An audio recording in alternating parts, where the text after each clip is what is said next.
Supposing I should fall It's in so love good to with you. reconvene here in the wonder of the night with Ray Didn't Gallen. I'm think that you so could happy to love get into me this album with you. So too. thank you for taking a minute out today. Supposing I No, should thank hold you. you You and bet. So caress before we get you. into the album, I want to know this. I know we've kind of talked about COVID, but now that we're entering kind of a different realm right now in 2025, especially with these strained relations that America is creating all over the globe, especially unfortunately with the Canadian population. How important is it for you right now to be able to give people this escape of music, to give them this gift of kind of escaping into a nirvana where they don't have to think about what's going on in the world? Yeah, I mean, I think throughout human history, there's always been political and some kind of turmoil. Like it's the nature of humanity, unfortunately. Yeah. Like I always wanted to watch movies where there was no drama. Like they just live their lives Yeah. and there's not like I like that. I like pastoral kind of even last night I went to see the Downton Abbey. It's Yeah. not like the end of the world if they lose their big mansion in London or whatever. Like Yeah. I like things that are less stressful. Yeah. And I've always been drawn to the Great American Songbook, to like the core of why are we doing this? Why do we care about creating space for love and family and contemplation and art and creativity? And like ultimately, all this conflict is people have a different vision of how to achieve that, hopefully, Yeah. right? Yeah. There's also greed that comes into it, unfortunately, that feeds a lot of things. But I think if most people thought about it, they want to create space for them to live their values and whatever that is, so that people have a different idea of what that is. So yeah, music is definitely an escape. And like in these clubs in Italy where we were playing, some of them are in these like underground spaces. There's no cell service. Yeah. So you can't sit there like scrolling TikTok and getting worked up about some influencer's problem or some real problem in the world, or some you have this moment where you can just relax and listen to the music and sit with a loved one, have a nice cocktail or mocktail, and just take that time to just be. Yeah. Even on flights now, it used to be like I would write a lot of lyrics on flights because you didn't have internet. You were just like, Yeah. okay, I have to sit still. I'm in this little space where Yep. no one's expecting anything of me for these 5 hours or these whatever 9 hours, as the case may be. Yep. It's me. We got tickets to a Wanda Sykes show, the comedian, and she came to Kansas City. And before the show started, they were like, "You got to put your cell phone in this bag," and they have this like mesh bag, and it was like everybody was walking around talking to each other, and half of the people I could tell were just freaked out. They had this separation from their device. They're wanting to take pictures and to do all this, but like, there's a level of this where it really has gotten interwoven into our DNA now to have something electronic to be a part of it. And I was almost hoping with COVID we would revert back to a more analog thought of like embracing jazz, having that level of roaring 20s where it would come back on the radio, where people would say, this is where all of this began. It's one of the earliest inventions that came from Africa into the Americas, and it's become this thing that really revitalized populations after wars and all of that. And I was just hoping in that calamitous period that we would embrace that. Yeah, I mean, I hoped for a lot of shifts like that we could see, even that for taking a pause in our transportation systems would allow certain birds or animals to come back in regions, maybe like this utopian vision of like taking a pause here or there, or cyclical, like a rotating pause or something, or even the fact that people are still coughing on me and not wearing a mask. Like, when I'm on a flight right beside, I'm a singer, I have to sing this like 2 weeks of concerts, and there's no shame Yeah, about just sneezing all over me, even though sure. we know, okay, if you're the one who's sick, like maybe just keep it to yourself. Huh? But I hoped for lots of different shifts out of COVID and appreciation, connection. But I don't know, clubs around the world actually have struggled more to get audiences back, I Yeah. think, because of the draw of technology and the Yeah. convenience of accessing entertainment in your own home. Yeah, for sure. So let's get into the latest release In the Wonder of the Night. Ray Gallen is just absolutely just a wonderful human being, talented and such a Yes. cool cat.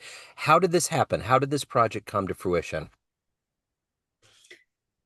Well, I guess it started when Ray and I met in 2016 in Vermont at the Vermont Jazz Center. And we, at that time, collaborated on my debut album, The Night We Couldn't Say Goodnight, with Cameron Brown on bass and Anthony, he liked to say Pinciotti, and when he was in Italy, but Anthony Pinciotti, who's since passed away this last winter, sadly. But we had that initial collaboration and just found like we had a nice working musical and personal relationship. We get along, and he has a nice sense of humor, and he's easy to travel with. And yeah, so we've done a lot of traveling. We've been in Japan in the winter. We went to Europe and the UK and across Canada together. So he understands what my aesthetic and my aesthetic is influenced by his history and musicality and extreme experience. I mean, he's been on the scene in New York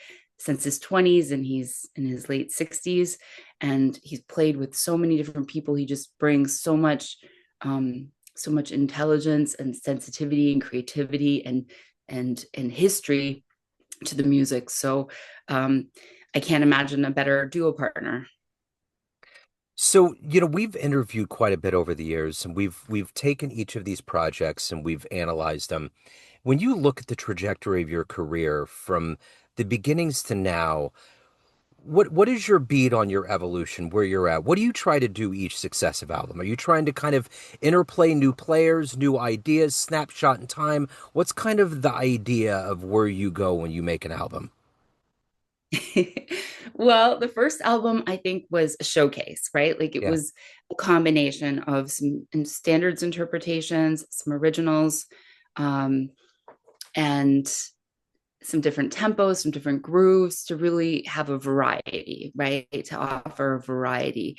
And that served me really well as a live performer as well, because I think it's really nice. A lot of vocalists get stuck in like ballads and medium swing. And I've explored a lot of different Latin grooves and out of time sections, as well as more up tempo material. Then the second album during coronavirus was all original lyrics. And that was a beast. It was a beast to even though some of them were my compositions and some were the compositions of New York and Vancouver composers that I added lyrics for, I still had no precedent. I had no Ella or Sarah to sing along with to learn these songs. It was Yeah. like they were, not only did I have to learn to sing some tricky melodies because they were written more for instrumentals, I also had to consider like the vocal arrangement and tempo and how everything would come together. So that was just like, it was so much work to put an all original vocal jazz project together. Yeah. And then for my third album, Arjun invited me to make a release. And I actually had 2 tracks from the first album I hadn't released, 2 tracks from the second album I hadn't released, and 2 tracks that I could spare from this upcoming duo project that Yeah. I collected into an album. And then we remixed one song just to more keep some things coming out. And I didn't want those. I knew if I waited, I wasn't going to want to release them later as my voice changed and as my art changed. So I wanted to, keep something going out for listeners. And then this album, Ray, just also during COVID, I worked a lot in the duo format because a lot of gigs were paring down. If there was a occupancy concern or even a budget concern, and so I had a lot of experience playing duo. I had a regular steady gig here in Vancouver Island, and I didn't want to lose that. Like it's easy to go back to larger ensembles and forget what the intimacy is of just 2 instruments, of the storytelling and the possibilities of a harmonic instrument like the piano that has, so much rhythmic and harmonic possibilities. Like it's quite an astonishing instrument. Yeah. So that plus like the colors and the words of the storytelling of the voice, I mean, it is the two instruments together. I was I used to listen to the Roberta Gambarini and Hank Jones album and was really inspired Yeah. by that, and just how much I could enjoy it. I didn't need drums and bass and saxophone and Yeah. strings, and so I wanted to just try that with Ray because we do work together so much, just the two of us. And yeah, I think the next album will go maybe to a larger ensemble. I have been interested in like locally I work with a great organist, so doing like organ trio Yeah. maybe, or I'm not sure yet. I've been really focused while I have the chance to travel. Like this year, I've just been on the road a ton. I've been in the very east of Canada, which doesn't really have any jazz clubs, but we found different venues in Japan and Europe. Um, and so I've been doing a lot of live performing. So yeah, as my next wave of like compositions and lyrics comes to fruition, again, I think I will combine some standards interpretations with originals. I probably won't do an all originals album next time. But because I think also for radio and people, like what do you do when you get an album from an artist? Like sometimes the first thing I do is like take a listen to a standard Yeah. how they interpret it, to sort of have a benchmark. Yeah. Um, I tend to be unconventional because I don't really have like this editorial oversight. So, and I tend to think when I get albums, I have a CD player in my car. I tend to think of it like vinyl. I begin at the beginning and I go all the way through. I orchestrate the story because that's really what the artist is doing. And I think about it in terms of like radio. Whenever I construct an hour of jazz, there is a definite reason why I'm beginning with one song and why I'm ending with a particular song. Like it's the bookends are very important to what I'm holding up, the literature, so to speak, the music. But yeah, it is interesting because yeah, every project has certain things and you may hop around just to be like, how are they doing that one? You know, because everything gets covered in a different way, you know. Um, mhm. Yeah, it's a bit of a challenge as an artist too, to think now like what songs will be attractive to playlists, yep. and this other question that's not just like this is my album and my body of work and the pacing of an album, similar to how I think about a show. Like if a listener is really sitting down to listen to it, that it has an arc, it has some hills and valleys. Yeah. What are you hoping the listener gets from this album? Yeah, well, it is mostly night themed songs. And for me, I am a night owl. I find a lot of creativity and focus in the evening. And I've also had some of the most meaningful sort of experiences in my personal life in the evening. I find like the daytime, okay, we got to get these errands, we got to get this work done, we got to drive kids to school, we got to whatever is going on in our lives, depending on our age and circumstances. Yeah. um, and then the evening is like, oh, I'm allowing myself to come down a level, to connect more personally with people around me, with nature, sometimes with, like, even if I'm out for a walk with my dog in the evening and I see an owl, or I see a deer. In Victoria we have a lot of deer, and it's just a more peaceful, reflective time. So, in the wonder of the night, these are songs that in some way reference the nighttime. So you had mentioned going to Italy, and when you travel as a musician, you see all these different cultures. You see how the scene works differently in different areas. How does that enhance you and the way that you write music and approach the bandstand? Hmm. Well, I mean, for instance, I'm going to Asia next month, Wow. and I have a couple gigs in Hong Kong, China, Taiwan. I have a string of gigs, and then a few finishing in Seoul, Yeah. South Korea. Yeah. So it's interesting. This next tour, I actually have two blind pianists, two different Wow. pianists that I'd be working with, one in Hong Kong and one in China. Wow. She's blind, he's blind. They don't have any sight. So that I'm just reflecting right now on I was I am a classical trained musician. I've trained in classical piano. So I tend to take a little bit more of an intellectual approach, both to the lyrics as a like, I liked Gilbert and Sullivan and Cole Porter and Clever and Frischberg, kind of funny.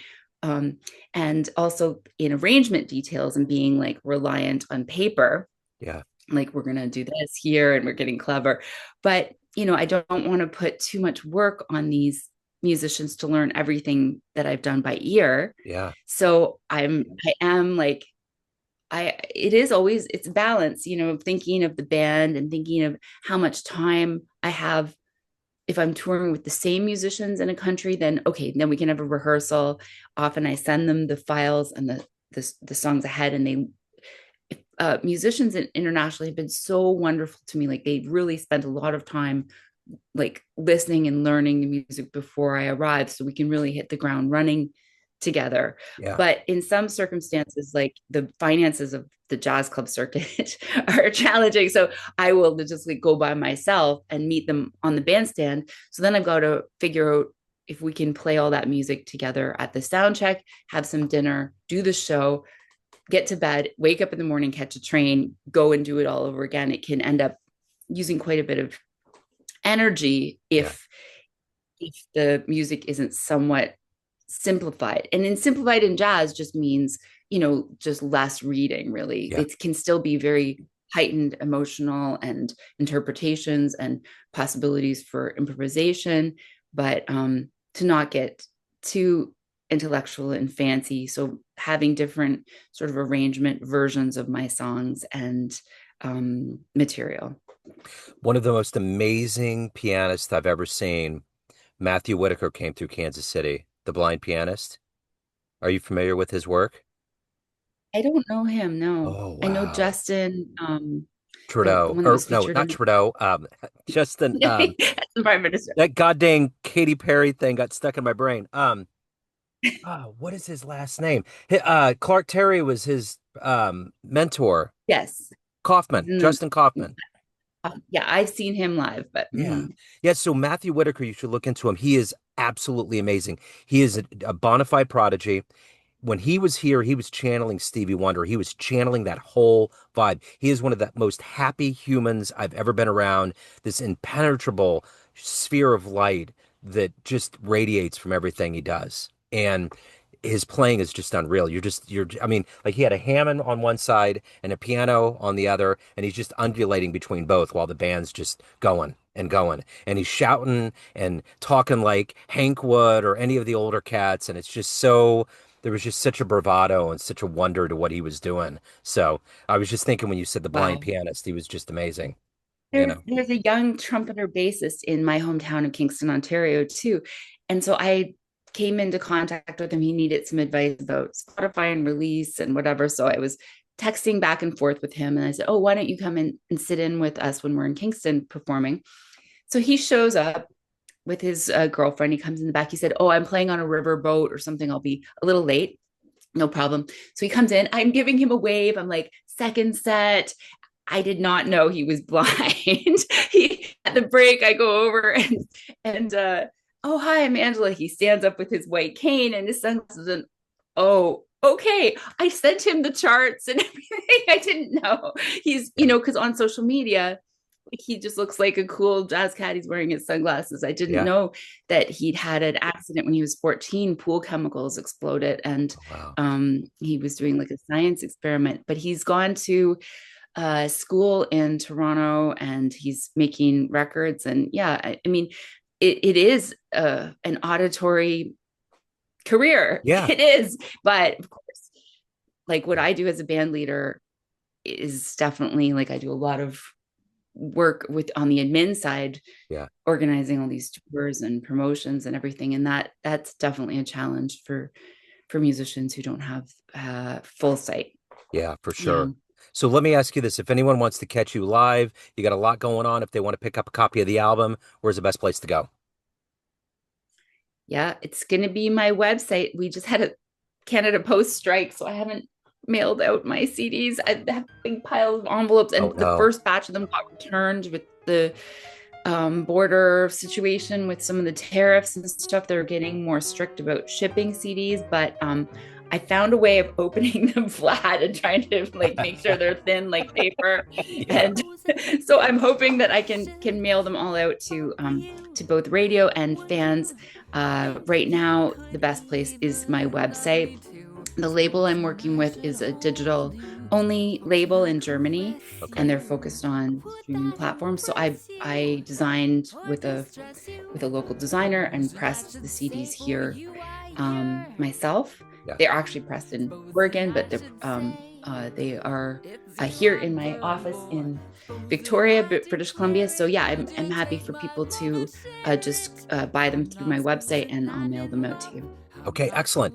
Have a wonderful tour. Best of luck on the album. One Fortuna. It's so great to catch up. I appreciate it. Thank you so much, Joe. Thank you.